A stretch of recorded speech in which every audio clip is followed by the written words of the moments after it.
Hey everybody, back with a 2000 Chevy GEO or Chevy Metro, which also is the same as the GEO Metro. We have the three-cylinder vehicle in this, and recently our check engine light came on. Um, as you can see,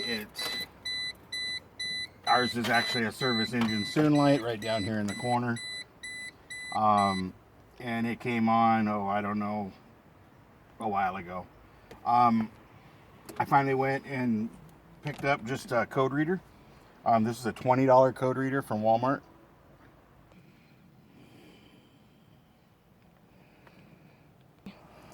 So, but as I was saying, this is a $20 code reader from Walmart. You can get them all price range. For your just minor codes like this, they're all going to read about the same thing. The difference is you buy a really expensive one, and it can actually tell you what the code is, everything else instead of just giving you the numbers. When I bought this one, I also ordered one online that's a little nicer. But I also purchased a book that just tells me all the codes. But you can go right online. You get the code, and it's that simple to grab a code book or go online and type in the code, and it'll tell you exactly what it is. So basically, you plug this in. I will show you the plug after. I just wanted to have it plugged in because you got to reach way up under the dash in this car to get to it. I'm going to show you how to get to the code first, and then I'll show you the plug so you know what kind of to look at for the plug on the end itself. We also got to make sure your key is on the on position. The car not started, but on position. This is already loaded up, so I'm just going to hit enter for it to start. And it's now thinking with the car. And while this is running for a second, I'm going to take a quick break, and we'll be right back. Okay.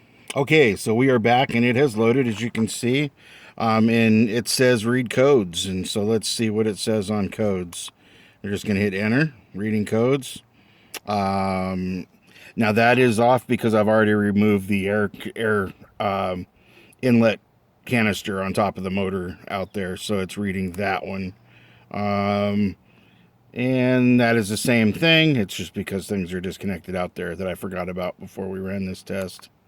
And there's our actual PO335, which is the crankshaft position sensor, and that is what we're going to be working on today. So that is how we came up with the code, how we came up with what needed to be done. I'm going to shut this off. As I said, way up underneath here is the plug. Um, this is the OBD2 sensor. Most of your newer cars, like I'm going to say, I think it's 80, I could be off, but it's like 84 or 85 was the OBD1, and then it switched to these. So it does take separate ones for each vehicle.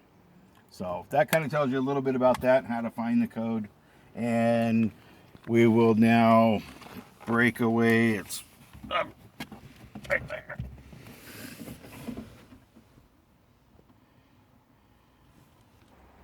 And again, if you cannot find the plug for it, online is the best way to find anything. You can look in the book. Sometimes it'll show you. Sometimes they won't. I couldn't find one in a car, and I just had to go online and look at some forums, and some people gave me some ideas, and I found it. Fortunately, most of the time, 99% of the time, they're going to be right here under the dash, or even facing right out here where you can't help but see it. So it's very simple to get to. So, all right, we will be back. All right, as I was saying, inside you saw the other things come up on the code reader. This is what I was saying. I had already pulled off the air cleaner box and everything, which has unplugged wires, so it was sensing those, even though they are not a problem. So keep that in mind if you do pull something apart, then put a code reader on. Keep in mind the things that you unplugged, or you'll get confused of what's going on and why are these things calling in code. The other thing, whenever working on any kind of electrical part, whether it be a sensor, anything, always a good idea to just disconnect the negative battery terminal. It will keep any kind of a surge from going through and maybe causing problems in other sensors or anything. So it just allows, and the other nice thing is it's allowing that computer to reset while you're working on things. So a lot of times by the time you're done, you hook the battery back up, you start the car, it's already reset itself. If not, then you got to go in with a code reader and reset it. or you can always run in. I should have mentioned this before also. This is very important. You can go into AutoZone. You can go into O'Reilly's. You can go into just about any auto parts house today, and they will do a free code read on your car. You can just go in and ask them, say, hey, my check engine light's on, can you check this? And they can do it, and they'll do it for free, and they'll tell you what the problem is, sell you the part, and you're able to fix it. So then you got to go back into them to have the code erased. So anyway, so disconnect the battery, as we said, that's simple. Just pull it off, set it to the side, make sure it's not touching any metal because it would just ground itself again, because the ground doesn't have to be on the battery, it can be on here. So just make sure it's always just off to the side. Me, I like to lock it between the plastic box and the plastic of the battery, and you're good to go. And he's not hearing voices when he says we said. I'm actually right here. Yes, I do have my lovely wife as the camera person who is helping make this video possible. Hi everyone. There she is. And so yes, I am talking with her as well as you guys. So we will be back. We're going to set up a couple more things and we'll get ready to start looking for that sensor. All right, so we are back. Before we set up down here, I was going to show you a shroud that we took off here, but it's just a black plastic shroud. I'll show you when we get done. Just kind of, you know, just fits and covers all this to keep rocks and stuff out of it. So we did finally find it, and as you can see right here is the plug. I'm going to go ahead and unplug. Here's the 2-wire plug for the crank position sensor.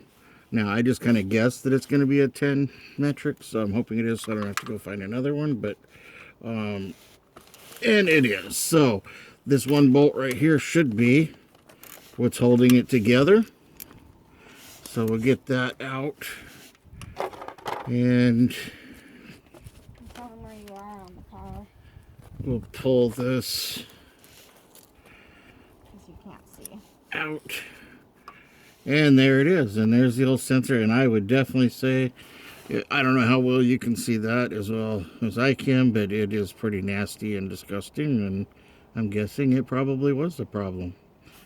So we have the new one right here. This is just a standard brand, and you can see the little sensor there where you can actually see the metal in the middle, and it is just going to go right back up in the hole. Hopefully there's enough grease there to hold it. I get the screw situated in my socket and just get it back in there. And in case you can't see, I am on the front of the motor, which is on the passenger side in the front.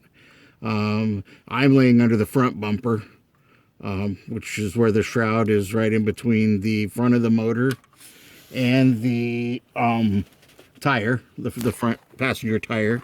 And sorry about that. Fortunately, I have a wonderful assistant that's able to get you guys lined back up. And this is in. We plug that back in. And that should be done. That should have replaced the crank position sensor and giving it everything we need. So now we will go up. I have that there. Do you not want to put it on yet? What's that? That. You covered. Oh, no. Well, I guess I can see if I can. I don't know if I can lay it here. We can sure try. Let's see. You said and wait, Yeah. Yep. So let me make sure. Okay. So it goes this way. Yeah. So, okay. Got it. All right. So we got the shroud here. As I said, I'd already taken it off. But we'll go ahead and now put it back on since we know. Pretty easy. It's just got those push buttons that go in. Kind of hard where I'm at. There we go. Get that first one. Once the first one goes in, the rest of them should be pretty simple. And you know, I said should be. Looks like I'm wrapped around the wrong way. There we go. So get that one in. Then that one should pop. This one's wanting to be a little stubborn. You get the idea. Yes. So we'll be back. Whew. And so that's just, here's just kind of a picture showing where it is. I did jack it up. It is very important, you know. I will say, jack it up. Make sure you're using jack stands. I've on more than one occasion had cars slip and fall. One I barely got out, so I'm a firm believer in jack stands. Making sure your e-brakes on. Making sure wedges are under the tire if you have them, something just to make sure that car doesn't move. A good running car means nothing to someone who's dead and can't drive it. So very important to really pay attention to that. And I know that sounds really horrible, but it is very important. And I want that to sink into people's minds. And, you know, safety is, when I was younger, wasn't that important. As I'm getting older, I'm realizing how important it really is. So I'll go over and show where you put it on the GEO, a good place, the jack. Sure. Yeah. There you can see where I jacked it up. It's in my nature to jack it up, get a jack stand under it, lower it down on the jack stand, and then jack the jack back up just equal to the stand. Gives it double, and then always shake the car, roll the car, move it around to make sure it doesn't move before you get underneath it.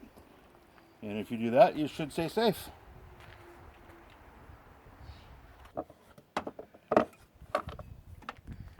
So we're back, and just you saw in the last one, we just finished up the crank position sensor. So now we're just sticking the air breather box back together and on here. Make sure we get all the tubes. And why did you take that off? I actually didn't need to take it off, but in the beginning I didn't know where the crank position sensor was, and I was watching video after video, and some videos said it was on the head, some videos said it was on the front of the head, some said it was over behind the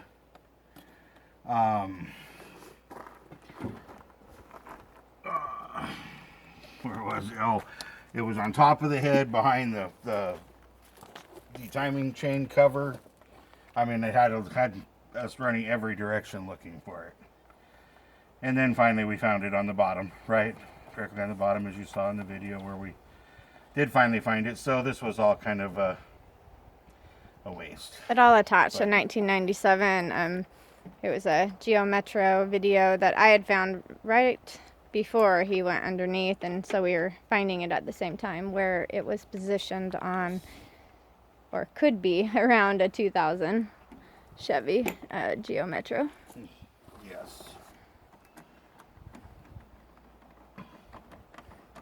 I'll leave that in the description box. Yes, please do.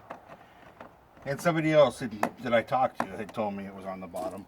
It's just looking from the top, you would think on such a tiny little motor, looking down, you'd be able to see the wire harness going down or something, and it just doesn't look like anything's there.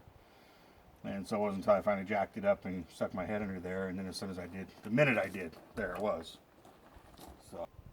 So now we're just, as we got everything hooked up back over there, the air box, and so now we're just hooking the battery back up, get the computer going again, and then we're going to check, and chances are we're going to have to erase the code. But we'll start it first, and we'll just see if maybe the code just disappears on its own. Sometimes it'll happen. And see, that one's not even tight anymore. We're definitely going to have to replace those. But that should work for now. Alright, so now we will start the car. And the check engine light is gone. So it did reset itself, so now it'll be, you never want to get too excited until you actually drive it. And you want to drive it probably a good 5-10 miles. And just make sure it doesn't reappear and come back on. But as of now, it does appear to be working better. Our idle seems to be working a little better. So it looks like, at least for now, that fixed it. We'll try and just do a little update later after we've drove the car and just let you know if it came back on or if that took care of the problem.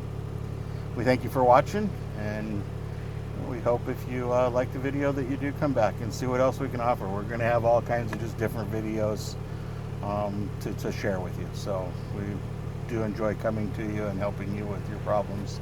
Much as we appreciate having people that are there to help us with cars. So have a good day.